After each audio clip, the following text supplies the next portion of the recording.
பண்ணாரி அம்மன் சர்க்கரை ஆலை, பண்ணாரி அம்மன் வேளாண்மை நிலையம் சார்பாக அனைத்து விவசாய பெருமக்களுக்கும் வணக்கம். நம்ம இந்த வீடியோவில் என்ன பார்க்க போறோம்னா கரும்பு பயிரை தாக்கக்கூடிய பூச்சிகளில் ஒன்றான இளங்கோத்து புழு, அதாவது ஏர்லி ஷூட் பர்ன்னு சொல்லக்கூடிய இளங்கோத்து புழு சம்மந்தமாக தான் நம்ம பார்க்க போறோம். இது பார்த்தோம்னா இந்த இளங்கோத்து புழுவானது கரும்பு பயிர் முளைத்த 15 நாள்லேருந்து 3 மாத காலம் வரைக்கும் இதோட தாக்குதல் கரும்பு பயிரில் நம்ம பார்க்க முடியும். இது எப்படி தாக்குது அப்படின்னு பார்த்தீங்கன்னா, கரும்பு பயிர்களில் அடிப்பகுதியில் இந்த புழுக்கள் துளையிட்டு உள்ளே போய் வளர்ந்து வரும் குருத்துக்களை சாப்பிட்றதுனால பார்த்தீங்கன்னா நம்மளுக்கு அதில் இருக்க குருத்து பகுதி இறந்து நம்மளுக்கு பார்த்தீங்கன்னா காஞ்சு நம்மளுக்கு டெட் ஹார்ட்னு சொல்லக்கூடிய அந்த குருத்துகளும் காஞ்சு நம்மளுக்கு தெரியும். இதுதான் நம்ம இளங்கோத்து புழு தாக்குதலுக்கு உண்டான முக்கிய அறிகுறியை நம்ம பார்க்க போகுது.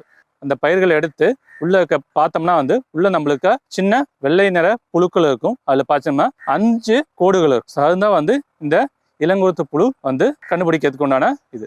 இதில் 5 வரிசை கோடுகள் இருக்கும். அது இல்லாமல் பார்த்தீங்கன்னா இந்த புழுக்கள் நம்மளுக்கு 15 நாள் பயிர் முளைச்ச 15 நாள்லேருந்து 3 மாத காலம் வரைக்கும் தான் இதோட தாக்குதல் நம்ம கரும்பு பயிரில் நம்ம பார்க்க முடியும்.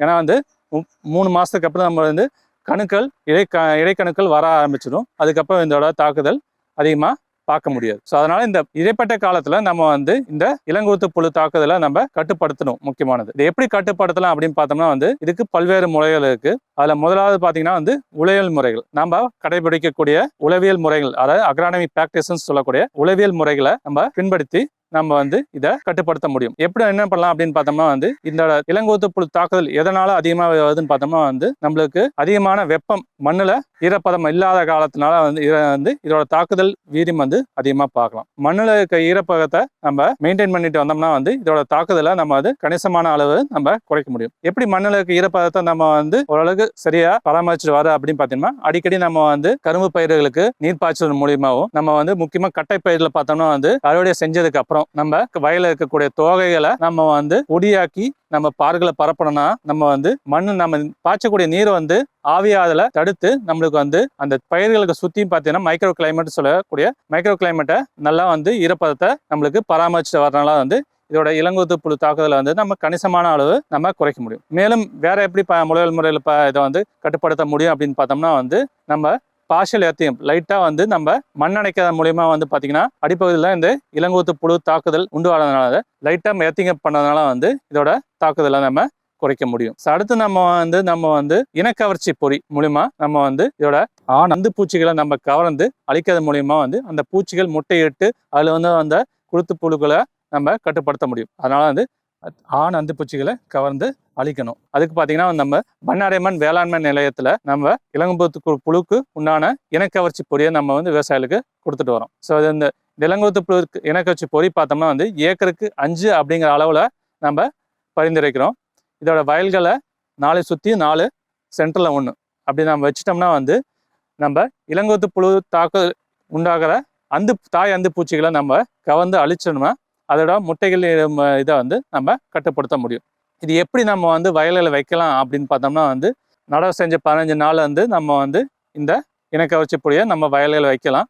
அது எப்படி வைக்கலாம் அப்படின்னு நம்ம இப்போ பார்ப்போம். இந்த இளங்கோத்து புழுக்கு உண்டான இனக்கவர்ச்சி பொடியை நம்ம எப்படி வயலில் வைக்கிறது அப்படின்னு பார்த்தோம்னா இந்த மாதிரி ஒரு ஒட்டும் பசை கொண்ட டெல்டா ட்ராப்னு சொல்லக்கூடிய இந்த ட்ராப், அது கூட பார்த்தோம்னா நம்ம பண்ணாரி அம்மன் வேளாண்மை நிலையத்தில் அதை அந்த தாய் அந்து பூச்சிகளை கவரக்கூடிய லூர், ஃபெரமோன் லூர்னு சொல்லக்கூடிய மாத்திரைகளும் நம்ம கொடுத்துட்டு வரோம். இது எப்படி பார்த்தோம்னா இந்த மாதிரி முக்கோண வடிவில் இந்த டெல்டா ட்ராப்பை நம்ம ஃபிக்ஸ் பண்ணிட்டு இதை நடுவில் இந்த மாதிரி முக்கோண வடிவில் இந்த டெல்டா ட்ராப்பை நம்ம செஞ்சுக்கிட்டு அதுக்கு நடுவில் இந்த உள்ளக்க மாத்திரைகளை இதில் மாட்டிட்டோம்னா மாட்டி நம்ம வயல்வெளிகளில் வச்சிடணும். இதை எப்படி வைக்கலாம் அப்படின்னு பார்த்தோம்னா இந்த மாதிரி நம்மளுக்கு ப்ளைனாக இருக்க இந்த அட்டையை பார்த்து நம்ம முக்கோண வடிவில் நம்ம மடிச்சுக்கிட்டு உள்ளே இருக்க முதல்ல மேலே ஒட்டியிருக்க இந்த லேயரை நம்ம பிரித்து எடுத்துடணும். எடுத்துட்டு நம்ம இந்த மாதிரி ஒரு கயிறு இருக்கும், கயிறை கொண்டு நம்ம இந்த மாதிரி முக்கோண வடிவில் நம்ம இந்த ட்ராப்பை நம்ம ரெடி பண்ணிக்கணும். ரெடி பண்ணதுக்கப்புறம் நம்மளுக்கு இந்த மாதிரி மாத்திரைகள் இந்த மாதிரி ஒரு பவுச்சில் இருக்கும்.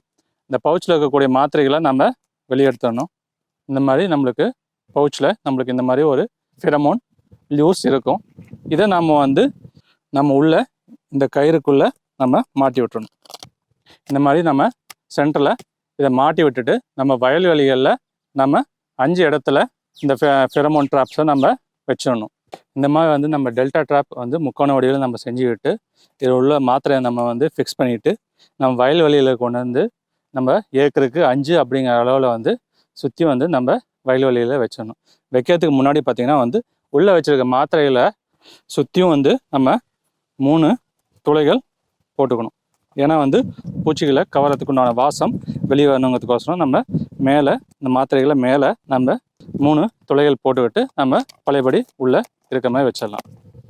வச்சுட்டு நம்ம வயல்வெளிகளை ஒரு 2 குச்சி ஒரு 1.5 அடி ஹைட்டில் நம்ம இதை ஃபிக்ஸ் பண்ணணும். ஏன்னா வந்து பயிர் முளைச்ச 15 நாள்லேருந்து இந்த நம்ம வைக்கலாம். நம்ம வந்து ஒரு 1.5 அடி ஹைட்டில் 2 குச்சியில் வச்சுட்டு 2 இடையில வந்து ஒரு நூல் மாதிரி ஏதாச்சும் கட்டிட்டு அதில் நம்ம இந்த டெல்டா ட்ராப்பை கட்டி விட்டுறணும். இந்த மாதிரி கட்டி விட்டதுக்கப்புறம் வந்து மேலே இருக்கக்கூடிய இந்த பேப்பரை நம்ம உரித்து எடுத்துடணும். ஏன்னா அப்போ தான் வந்து இந்த ஃபெரமோன் மாத்திரையிலேருந்து வர வாசத்துக்கு வர 5 அந்துப்பூச்சிகளை நம்ம கவர்ந்து இந்த ஒட்டும் திசையுடைய டெல்டா ட்ராப்பில் இது வந்து ஒட்டிக்கும். இந்த மாதிரி வயல்வெளிகளில் 5 இடத்துல நம்ம வச்சதுக்கப்புறம் வந்து இதில் வைக்கக்கூடிய மாத்திரைகளோட காலம் பார்த்திங்கன்னா வந்து ஒவ்வொரு 45 நாளைக்கும் பார்த்திங்கன்னா வந்து அதோட வீரியம் குறையும். ஸோ அதனால் வந்து அதோட எஃபெக்ட் வந்து ஒரு 45 நாள் இருக்கும். அதனால் வந்து 45 நாளைக்கு ஒருக்கா உள்ளே இருக்க நம்ம மாத்திரைகளை மட்டும் லூரை மட்டும் நம்ம மாற்றி வச்சுட்டு இருந்தால் போதும். ஸோ அதனால் வந்து இந்த மாதிரி எளிய முறையில் நம்ம வந்து ஃபெரமோன் ட்ராப் மூலிமா வந்து அந்துப்பூச்சிகளை வந்து கவர்ந்தழித்து நம்ம இளங்கோத்து புழு தாக்குதலை நம்ம குறைக்கலாம். மேலும் விவரங்களுக்கு அணுக வேண்டிய முகவரி: பண்ணாரியம்மன் சர்க்கரை ஆலை, பண்ணாரியம்மன் வேளாண்மை நிலையம், ஆலத்துக்கொம்பை, சத்தியமங்கலம், ஈரோடு மாவட்டம், தமிழ்நாடு.